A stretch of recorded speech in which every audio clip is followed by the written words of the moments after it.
Ya te aviso. Y estamos ya en vivo.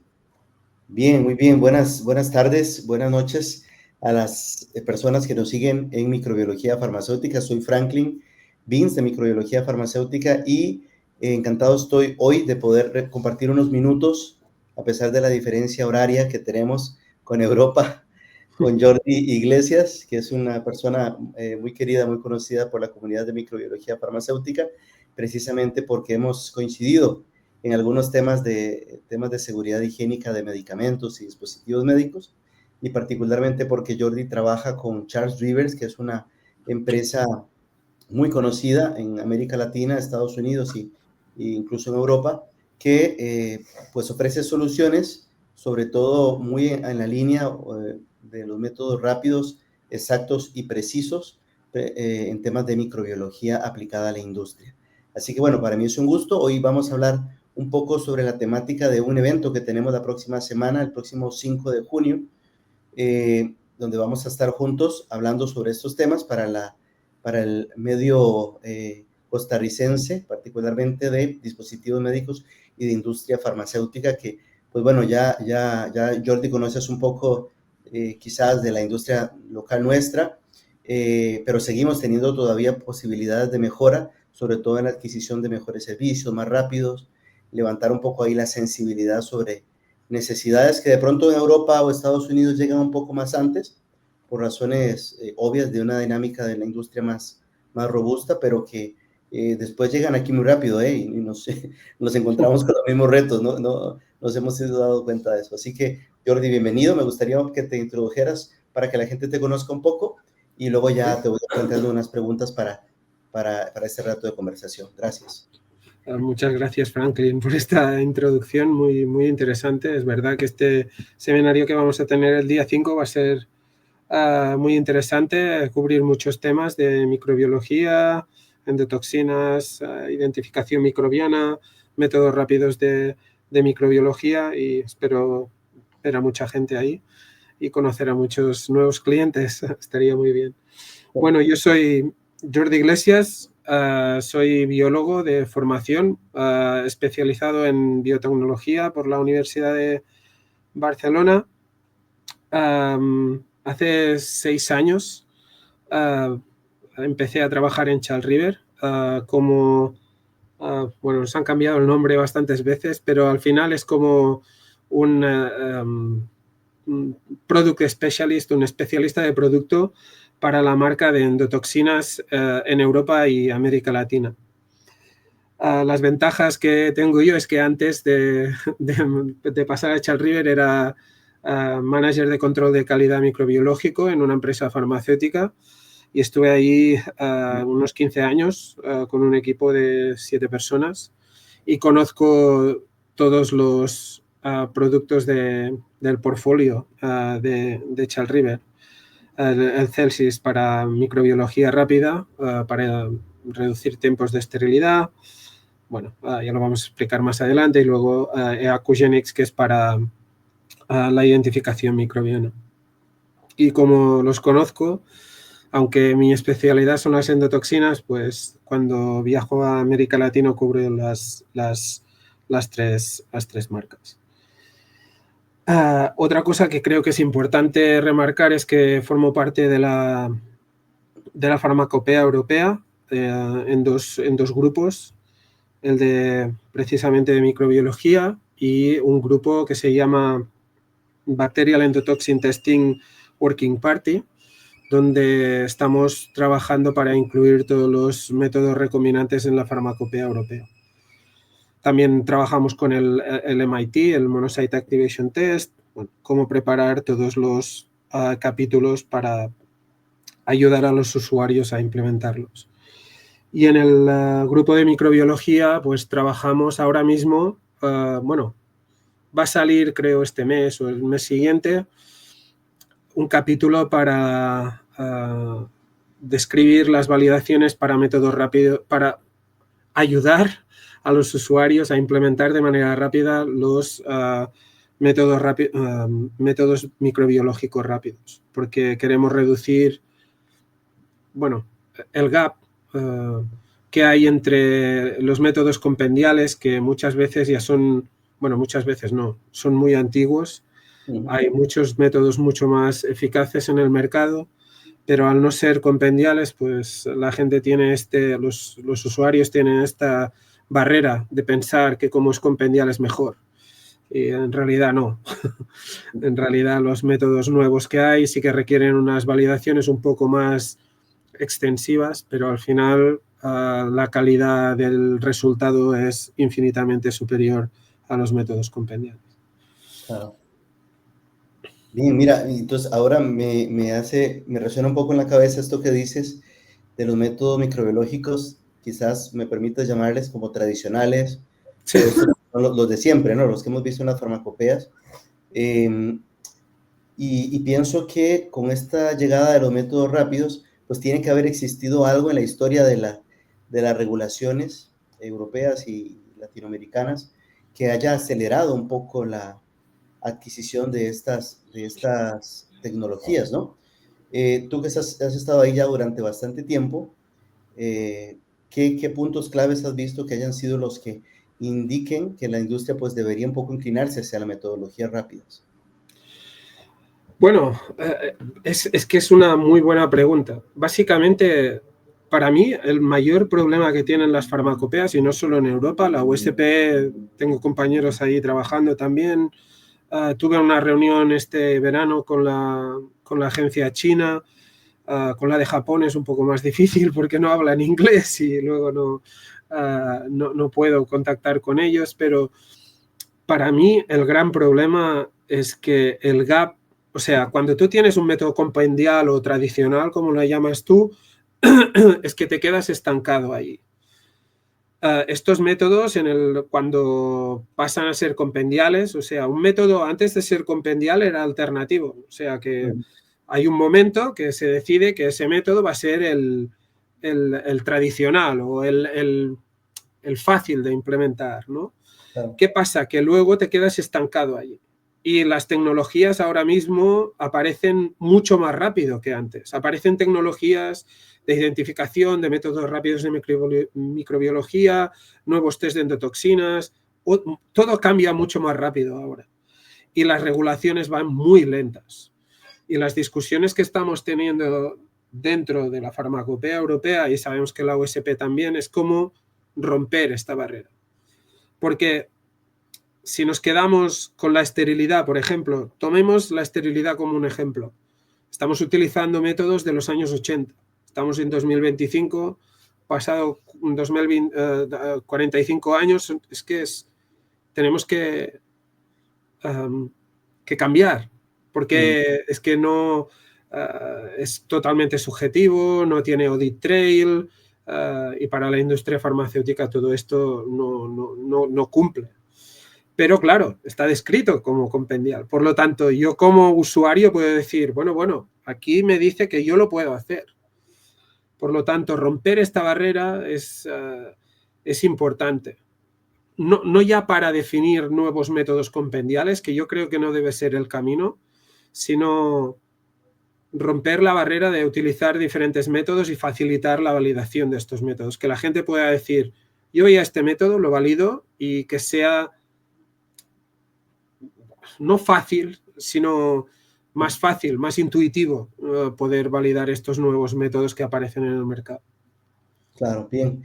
Ahí marcas algo muy importante y es un tema, en el fondo un tema más, bueno, y suele pasar aquí en Latinoamérica, ¿no? La gente te dice, bueno, vas a traer un producto farmacéutico, vas a evaluar un dispositivo médico, pues échale un ojo a la monografía de la USP a ver si viene ahí y entonces cómo dice que hay que hacerlo y entonces cuando no lo encuentran, entonces dicen, entonces no se puede hacer. O entonces me toca a mí desarrollar el método y eso es más caro para mí. O entonces, verán, este es el tipo incluso de discusiones que a veces se pueden tener en la industria local. Y una de las, Totalmente.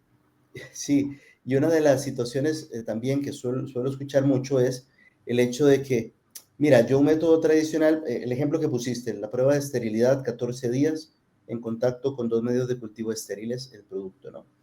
Y tiene que estar estéril, en teoría, durante esos 14 días. Pues no, mira, ya tengo los costos de ese método muy claros, ya sé cuánto me valen los medios de cultivo, ya sé cuánto me cuesta fabricarlos, si es que los fabrican, o ya sé cuánto me cuesta comprarlos, ya sé cuánto me cuesta tener un analista que lo haga, ya sé cuánto me cuestan los 14 días del ensayo en sí, ya tengo un precio para eso, y es caro.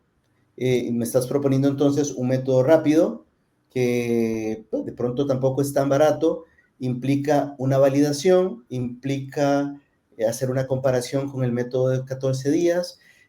Mira, la verdad es que mejor me espero un poco y como esto ya lo conozco y ya lo he Sí. manejado en 45 años, la verdad es que mejor, qué lindo, ¿no? Esta posibilidad de algo rápido nos impactaría Es mucho. totalmente lo que has dicho tú. Al final, cuando tú estás en QC, como yo estaba, tú intentas, yo qué sé, es como la rutina, tú tienes que liberar lotes, tienes que hacer los test, tienes que, Ya, o sea, que no es, puedes estar pensando, no estás pensando,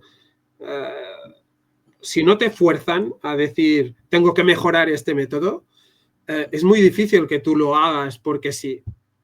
ya, Si tu empresa llega y te dice, por ejemplo, yo en mi antigua empresa implementé el método Celsius que reduce la incubación de 14 días a 5. Claro, para mí esto no era el driver. Yo lo expliqué, creo, en el 2019 cuando vine, pero esto es muy importante porque para mí, como manager de QC, para mí lo importante del Celsius es que estandarizaba la lectura.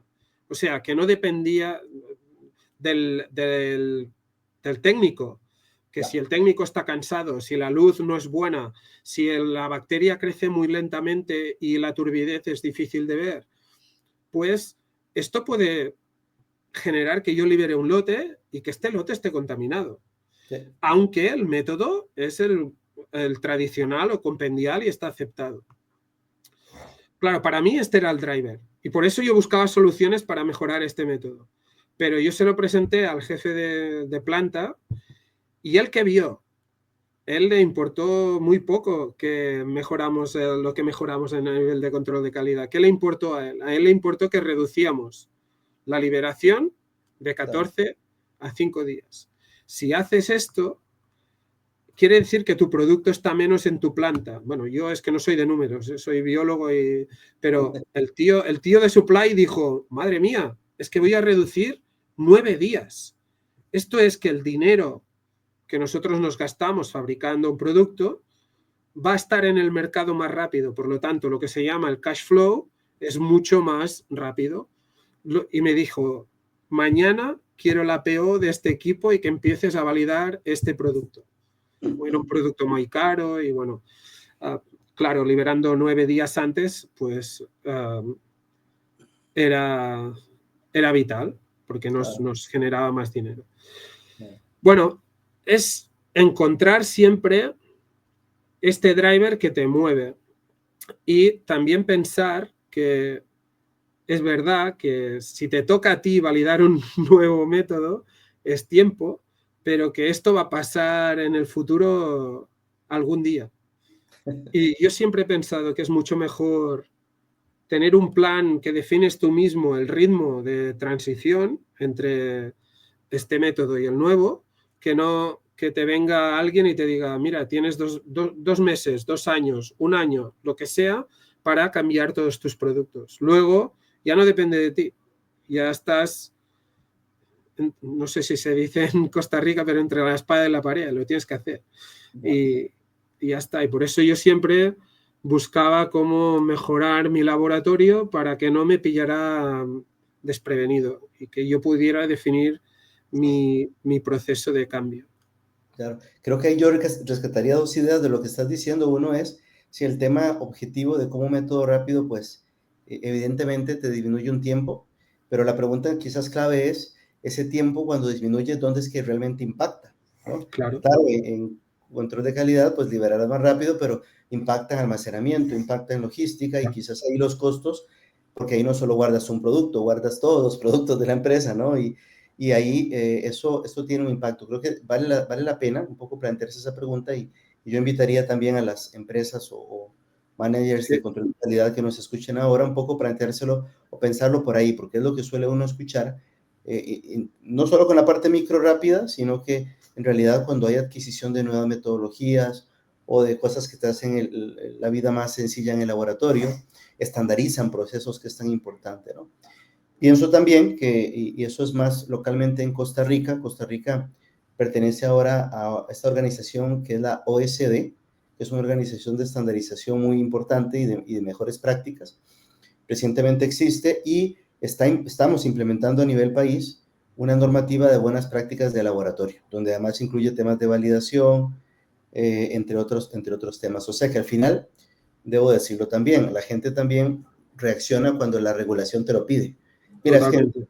hago lo rápido, no me lo dice el Ministerio de Sanidad o no me lo dice X organización, entonces no lo hago, lo sigo haciendo así porque nadie me está obligando, ¿no?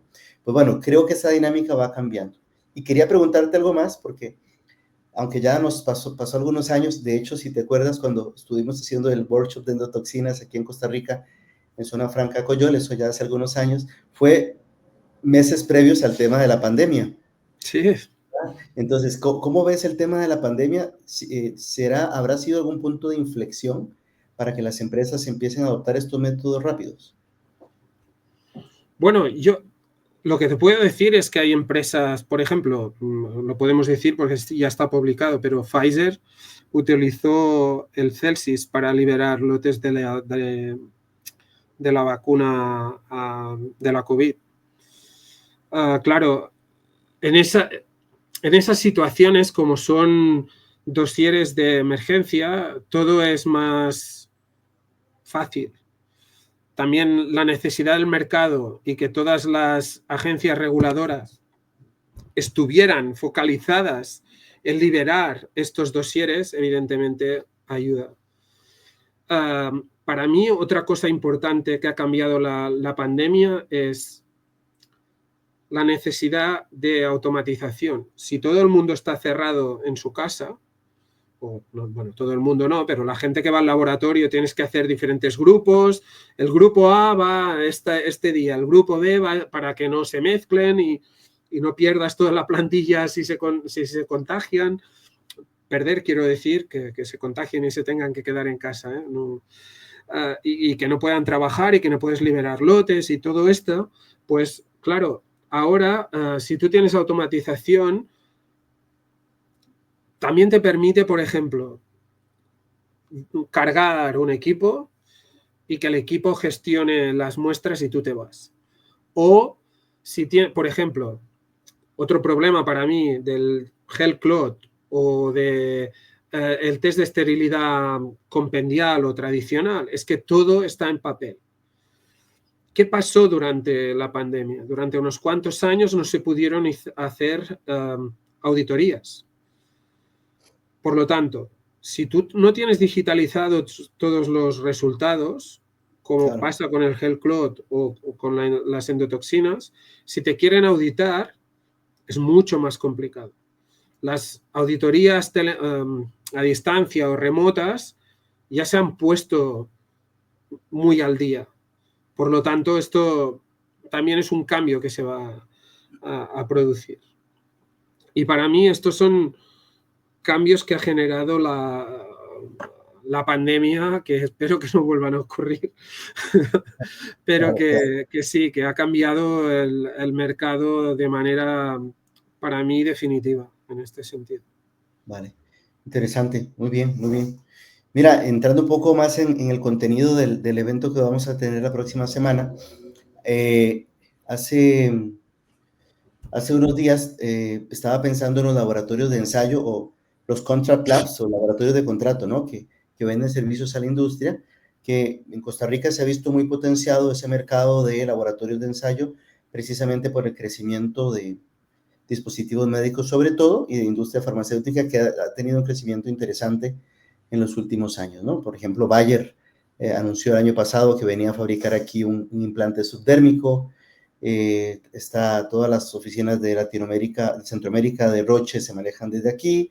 Bueno, o sea que tenemos una presencia interesante de estas empresas. Pero los laboratorios de ensayo, pues eso lo está potenciado en ofrecer servicios. Y aquí, por un tema regulatorio, los laboratorios de ensayo suelen estar acreditados en las pruebas de ensayo, ¿no? Estas las normas ISO 17025. Y te cuento además que aquí todo el mundo tiene gel cloth, ¿ok? Todos los laboratorios de ensayo siguen haciendo gel cloth, ¿no? Espero que lo pueda cambiar esto. Bueno, creo que precisamente con educación, información y planteando estas ideas en la cabeza de la gente podemos ir moviendo un poquito eso. O sea que creo que aportamos bastante, espero, en este sentido, ¿no? Por lo menos dejar esa inquietud allí.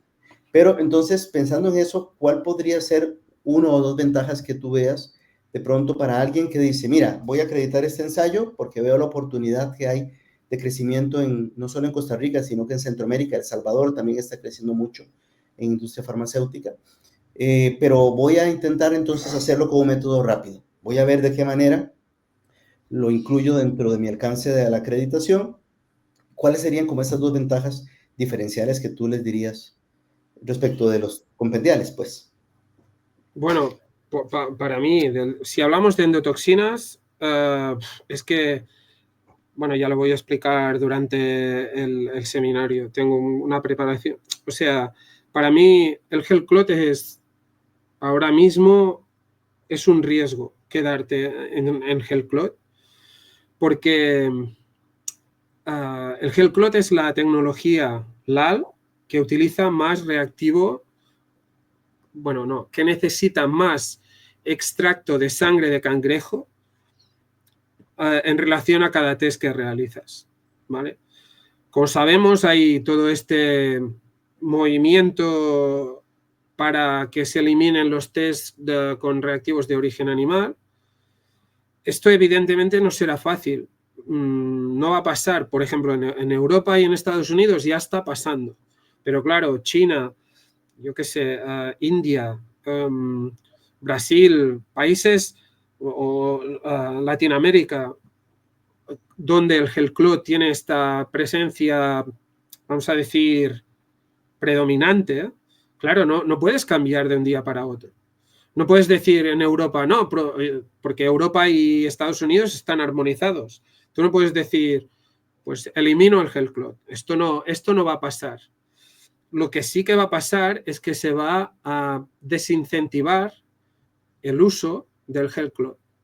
O sea, nuevos productos, si los quieres vender en Estados Unidos y el test que estás realizando es el gel clot, te dirán, no, demuéstrame que es el único test que te funciona. Porque esto pasa a veces, hay productos que por sus características el gel clot será lo único que funciona. Pero, por ejemplo, yo qué sé, dispositivos médicos. Tú lo que haces es poner el dispositivo médico en agua y testas el agua que ha limpiado o que ha lavado el dispositivo médico. Esto no va a tener interferencia, por lo tanto, tú en tu análisis de riesgo no podrás demostrar que el gel clot es lo único que te funciona, porque el cinético cromogénico o los recombinantes te van a funcionar. Por lo tanto, te pedirán, yo no te aceptaré un nuevo dossier con gel clot. Por lo tanto, por eso digo, uno es a nivel regulatorio, que el gel clot será el primer método LAL que se va a desincentivar. Claro. Solo por eso ya. El gel clot no va a tener un equivalente recombinante. Precisamente por dos motivos. Porque los recombinantes son caros de fabricar y que utiliza mucha cantidad de enzimas recombinantes. O sea, no tendrás un gel clot recombinante. Y encima es una tecnología que no es cuantitativa, que no te cuantifica la interferencia que tienes. O sea, claro, te da un resultado por encima o por debajo, pero tú no sabes lo que tienes, ¿no? Claro. Por eso nadie lo está haciendo y nadie lo hará, porque no va a aparecer un recombinante de gel clot. Claro. Y bueno, hay muchas más que ya las voy a explicar, pero para mí esta es la más importante. Y claro, después, a nivel de esterilidad, lo que he dicho, para mí no nos podemos quedar en un método que depende de la interpretación de resultados de la vista de un usuario, de un técnico. Por muy bien entrenado que estés, es muy difícil. Tienes que validar la luz, tienes que validar 1000 cosas que, bueno, para mí tienes En muchos lugares ya se está pidiendo que no lo lea solo un técnico, sino que tengas 2 técnicos independientes. Es claro, esto es mucho dinero. Tener 2 personas haciendo lo mismo es que es absurdo. Luego, por lo tanto, automatizar la lectura de la esterilidad y reducir tiempo para mejorar la liberación del producto, o sea, drivers a nivel de control de calidad y drivers a nivel de supply y de almacenamiento, como comentabas tú. Esto deben ser los motivos Claro, para claro, moverte a nuevas tecnologías. claro. Sabes que alguna vez que estuve en este capítulo de microbiología farmacéutica que organiza la PDA en los Estados Unidos, una de las cosas que me llamó muchísimo la atención fue ver en una misma sala a la gente de las empresas farmacéuticas y de dispositivos médicos y a las autoridades regulatorias, ¿no? FDA y entre Sí. USP, por ahí, ¿no? Y tal. Entonces, me daba la impresión de que era un buen espacio científico, técnico, donde se contaban estas cosas o iban identificando necesidades un poco para seguir el paso de hacia dónde van los nuevos retos de la industria, no solo regulatorio, sino que también en la parte operativa de las empresas. Y debo decir que aquí en nuestro país, en Latinoamérica, en Centroamérica, no encuentras, digamos, una organización tipo la PDA o tipo alguna otra organización técnico-científica que de alguna manera, para que esto lo voy a decir así para que sea más gráfico, ¿no? Que de alguna manera empuje, ¿verdad? A la industria a darse cuenta de que se puede mejorar y que con los desarrollos tecnológicos de ahora se podría acercar más. No existe eso acá. Es una... Bueno, Dale, no es dale. para desanimarte, pero yo te digo el caso de, por ejemplo, la semana pasada estaba en Italia. La semana antes de la anterior estaba en Portugal y en Barcelona también.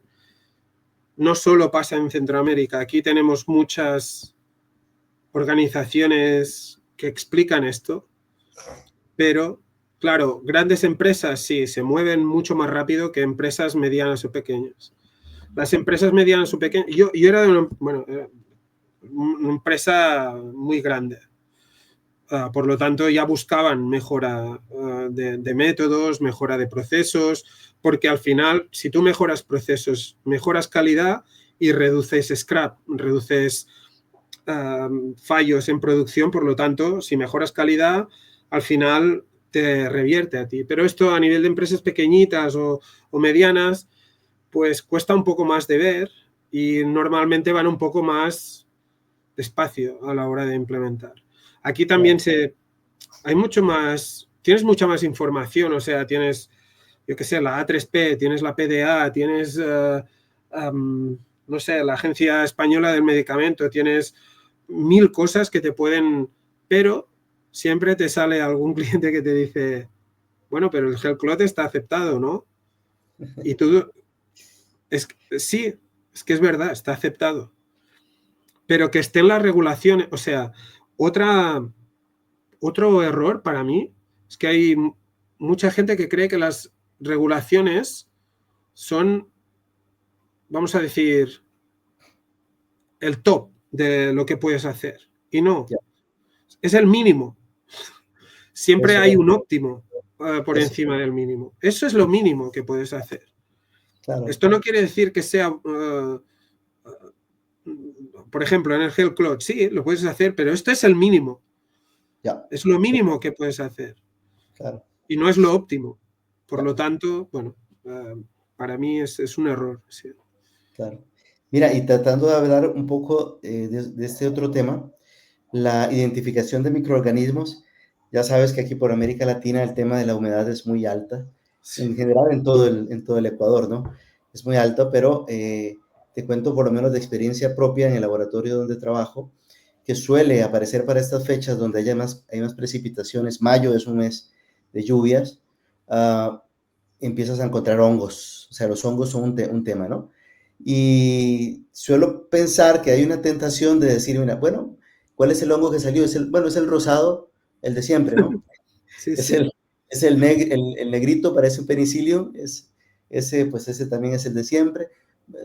¿Te pasaste de los límites? No, está todavía dentro del límite, pero es un hongo, ¿no? Está ahí, lo metes a la incubadora y de pronto se te fue pequeña cantidad del hongo y empieza a quedarse por ahí, bueno, y forma parte luego de la microbiota Sí. normal, digamos, del espacio de trabajo en un laboratorio. Entonces, hay una realidad que es el tema de que la identificación de hongos, localmente no hay laboratorios de ensayo aquí en Costa Rica que hagan una identificación, digamos, fidedigna de los hongos, ¿no? ¿Cómo ves este tema en general en los otros países de América Latina que conoces? ¿Hay alguna sensibilidad real? Y para un laboratorio de ensayo que quizás ofrezca ya el servicio de identificación de microorganismos con mecanismos, por ejemplo, como el BITEC, que es un método bioquímico, que por cierto es el que más abunda aquí también en Centroamérica. ¿Qué le dirías, digamos, ¿verdad? Como para poder despertar esa necesidad sobre identificación más digna. Mira, el Bytec, yo era usuario. Aunque es nuestro mayor competidor, yo era usuario del Bytec 2.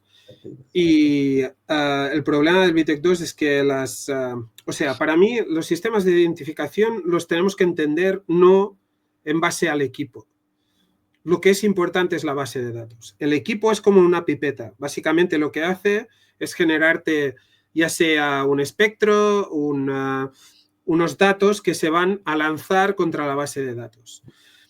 El Bytec 2 nosotros en mi empresa lo descartamos, bueno, por muchas razones, pero básicamente la base de datos es estática y está basada en organismos clínicos. Yo no trabajo en clínica, yo trabajo en industria farmacéutica. Por lo tanto, a mí me interesa un sistema que las bases de datos sean dinámicas, o sea, que crezcan sin que yo me entere, o sea, que recoja las identificaciones de todo el mundo sin que yo me entere, que cuando yo lance un nuevo espectro que pueda generar por MALDI-TOF o una nueva secuencia que pueda generar con secuenciación, pues que esté allí y que yo no lo tenga que introducir en la base de datos, sino que alguien se encargue, en este caso Charles River con Acugenic, y lo hace. Y tú no tienes que validar nada, tú simplemente, si tienes el equipo, lo haces tú, generas la base, el espectro, o lo puedes enviar. En el caso de Latinoamérica hay un servicio Acugenics en Brasil donde tú puedes enviar todas tus muestras. Ventajas de Acugenics es que no solo identifica bacterias, identifica hongos. Bytec 2 no identifica hongos. Sí que es verdad que hay el biolog que dice que identifica hongos. No identifica hongos. No están identificados a nivel proteotípico, sino que es como a nivel dicotómico en una placa de 96 pocillos con una base de datos de, creo que son 300 hongos, que no es nada. Por lo tanto, la única manera de identificar hongos ahora mismo es con Acugenics, y en el caso que tú estabas comentando, pues evidentemente el equipo para hacerlo esto es bastante caro, pero si lo externalizas a Brasil, envío de muestras y recibes las identificaciones según el presupuesto que tengas, pues en lo que se llama 0 días, que quiere decir lo envías y el día siguiente lo tienes identificado, hasta 5 días, que es el más barato. ¿Vale?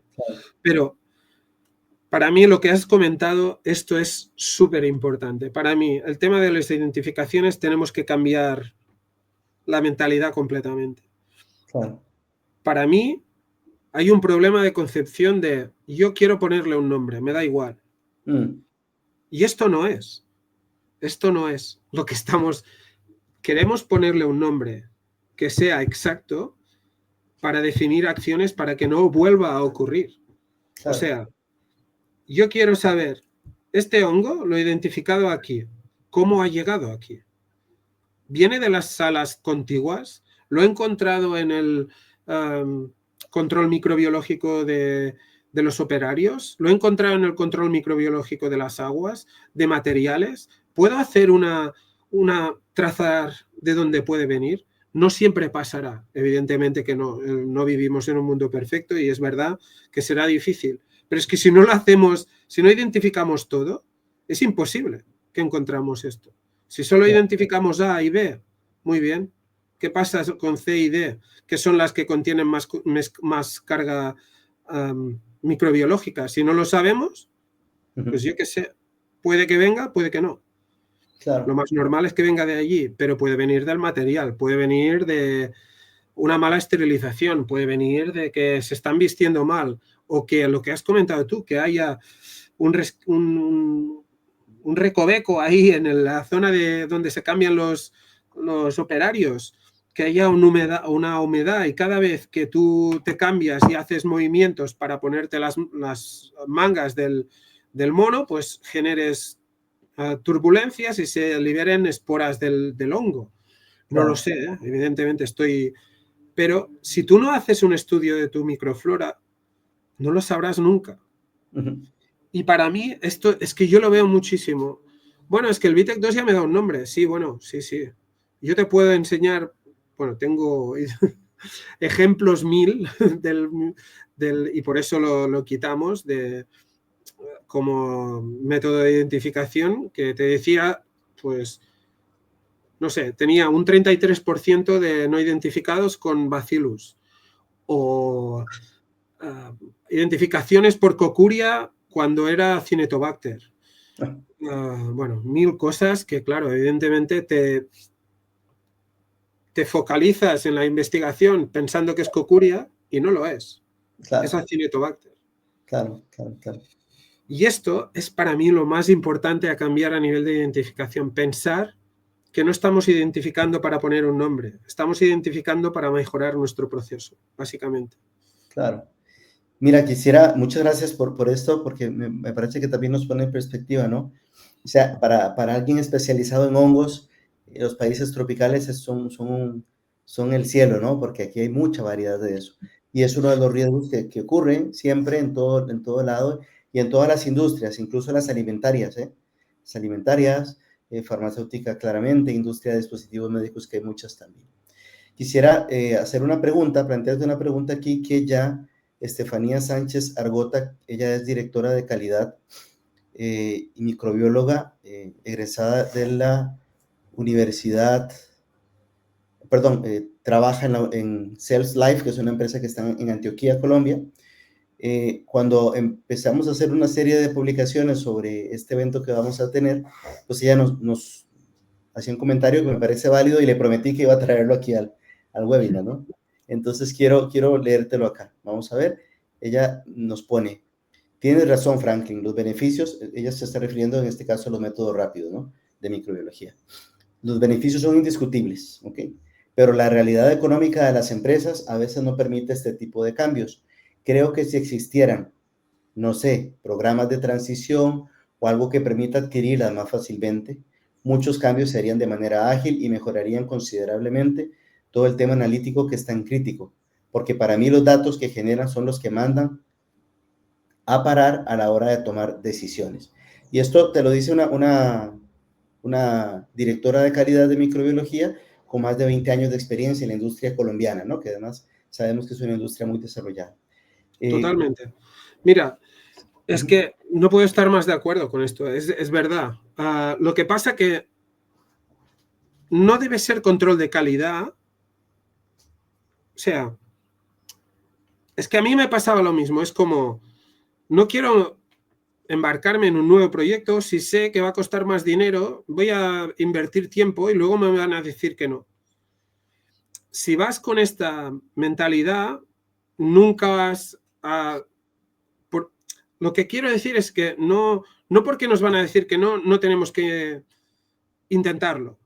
Porque mira lo que me pasó a mí con el Celsius. Yo pensaba, mira, es que esto no va a pasar nunca, porque a mí me mejora la vida de control de calidad, pero a nivel de empresa la gente no le va. Y mira, cuando lo presenté al site leader, me dijo que sí. Cuando mi jefa, que era la de Quality Operations, me dijo que no. Por lo tanto, yo creo que lo primero es romper esta barrera que tenemos de pensar que el dinero, porque te voy a decir una cosa del Celsius, por ejemplo. El Celsius, el equipo, cuando yo lo pagué, nos costó es que claro, no lo sé traducir a la moneda ni de Colombia, pero eran unos $40,000, un poquito menos, Ya. ¿vale? Pero con el primer lote que liberamos de producto, ya compensamos la inversión del equipo. ¿Por qué? Porque el cash flow de ese producto que era tan caro, solo un lote liberado 9 días antes, eran, no sé si $250,000. Wow. Claro, yo como no soy de números, claro, es que yo era lo mismo que ella, yo soy de QC, yo soy biólogo, a mí todo esto me suena, yo no, ni sabía que podía utilizar el cash flow y por eso digo, nosotros a nivel de control de calidad nos tenemos que centrar en qué quiero y cómo lo quiero presentar porque es un proyecto interno de la empresa, no es porque yo crea o quiera gastar dinero, sino tiene que haber un business case explicando por qué voy a mejorar esto. Voy por ejemplo, eliminar la subjetividad en la esterilidad. Lecturas intermedias, porque se hace solo una lectura al final a los 5 días. Yo qué sé, todo, y lo vas listando. Y puede que te digan que no igualmente, sí, puede ser, pero no poner en tu mente ya, me van a decir que no. Porque Claro. si piensas esto, ya seguro que no vas a empezar ningún proyecto. Bien, buenísimo, buenísimo.